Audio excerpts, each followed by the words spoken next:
First PUC history model question paper ಯಾವ ರೀತಿ ಒಳಗೊಂಡಿದೆ ನೋಡ್ಬೋದು. ಮೊದಲನೇದು ಈ ವರ್ಷದಲ್ಲಿ 80 ಅಂಕಗಳಿಂದ ಮಾಡೆಲ್ ಕ್ವಶನ್ ಪೇಪರ್ ಒಳಗೊಂಡಿದೆ. ಹಾಗೆ ಬಹು ಆಯ್ಕೆ ಪ್ರಶ್ನೆ ಕೂಡ ಕೇಳಲಾಗಿದೆ. ರೋಮನ್ ಸಂಖ್ಯೆ 1ರಲ್ಲಿ ಬಹು ಆಯ್ಕೆ ಪ್ರಶ್ನೆಗಳು. ಮೊದಲನೇ ಪ್ರಶ್ನೆ, ಇತಿಹಾಸದ ಪಿತಾಮಹ Herodotus, Auguste Comte, Karl Marx, JB Bury. ಇದರ ಉತ್ತರ ಹೆರೋಡೋಟಸ್. ವಿಶ್ವದ ಬೃಹತ್ ಪಿರಮಿಡ್ ಲಕ್ಸೋರ್, ಗೀಜಾ, ಸ್ಫಿಂಕ್ಸ್, ದೇವಾಲಯ. ಉತ್ತರ ಗೊತ್ತಿದ್ರೆ ಕಾಮೆಂಟ್ನಲ್ಲಿ ತಿಳಿಸ್ಬೋದು. ಡಿವೈನ್ ಕಾಮಿಡಿ ಕೃತಿಯನ್ನು ಬರೆದವರು Petrarch, Boccaccio, Dante, John Milton. Waterloo ಕದನ ನಡೆದ ವರ್ಷ.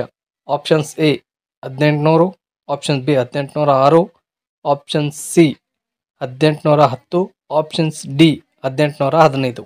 ಹಾಗೆ ಇವುಗಳಲ್ಲಿ ಸರಿಯಾದ ಜೋಡಿಯನ್ನು ಗುರುತಿಸಿ. Joseph Broz Tito, Nehru, Abdul Nasser. ಹಾಗೆ ಬಿಟ್ಟ ಸ್ಥಳಗಳು ಕೂಡ ಈ ರೀತಿ ಒಳಗೊಂಡಿರುತ್ತದೆ. ಹಾಗೆ ಉತ್ತರ ಕೂಡ ಒಳಗೊಂಡಿದೆ.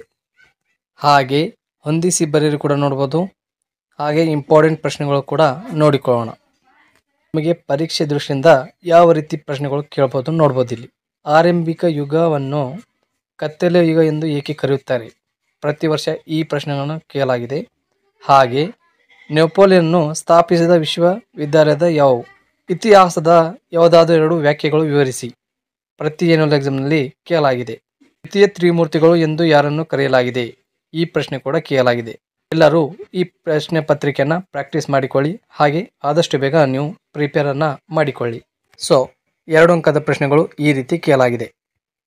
5 ಅಂಕದ ಪ್ರಶ್ನೆಗಳು ನೋಡಿದಾಗ ಇತಿಹಾಸದ ಅಧ್ಯಯನದ ಪ್ರಾಮುಖ್ಯತೆಯನ್ನು ವಿವರಿಸಿ. ಯೇಸು ಕ್ರಿಸ್ತನ ಬೋಧನೆಗಳನ್ನು ವಿವರಿಸಿ ಅಥವಾ ಯೇಸು ಕ್ರಿಸ್ತನ ಜೀವನ ಚರಿತ್ರೆ ಕೂಡ ಕೇಳಬಹುದು. ಅಲಿತ ಚಳವಳಿಯ ಉದಯಕ್ಕೆ ಕಾರಣವಾದ ವಿವರಿಸಿ. ಹಾಗೆ 10 ಅಂಕದ ಪ್ರಶ್ನೆಗಳು ನೋಡಿದಾಗ ಮಾನವನ ವಿಕಾಸನಕ್ಕೆ ಕಾರಣವಾದ ಪ್ರಮುಖ ಅಂಶಗಳು ಫಿಕ್ಸ್ ಆಗಿ ಕೇಳಲಾಗತ್ತೆ. ಚೀನಾ ನಾಗರಿಕತೆಯ ಕೊಡುಗೆಗಳನ್ನು ವಿವರಿಸಿ. ಹಾಗೆ ವಿಶ್ವಸಂಸ್ಥೆಯ ರಾಜಕೀಯ ಮತ್ತು ರಾಜಕೀಯೇತರ ಸಾಧನೆಗಳನ್ನು ವಿವರಿಸಿ. ಸೊ 10 ಅಂಕದ ಪ್ರಶ್ನೆಗಳು ಈ ರೀತಿ ಕೇಳಲಾಗುತ್ತದೆ. ಹಾಗೆ ಕಾಲಾನುಕ್ರಮ ಕೂಡ ತುಂಬ ಈಸಿಯಾಗಿದೆ. ಹಾಗೆ ಮ್ಯಾಪ್ ಕೂಡ ಒಳಗೊಂಡಿದೆ. ಈ ವಿಡಿಯೋನಲ್ಲಿ first PUC history model question paper ಯಾವ ರೀತಿ ಒಳಗೊಂಡಿತ್ತು ಮಾಹಿತಿ ತಿಳಿಸಿ ಕೊಟ್ಟಿದ್ದೀನಿ. ಎಲ್ಲರಿಗೂ ವಿಡಿಯೋ ಇಷ್ಟ ಆದರೆ ಲೈಕ್ ಕೂಡ ಮಾಡಿ. ಹಾಗೆ ಚಾನಲ್ನ ತಪ್ಪದೇ ಸಬ್ಸ್ಕ್ರೈಬ್ ಮಾಡಿಕೊಳ್ಳಿ. ಸೊ ಎಲ್ಲರಿಗೂ ವಿಡಿಯೋ ಇಷ್ಟ ಆಗಿದೆ ನಾನು ಭಾವಿಸಿದ್ದೀನಿ. ಧನ್ಯವಾದಗಳು.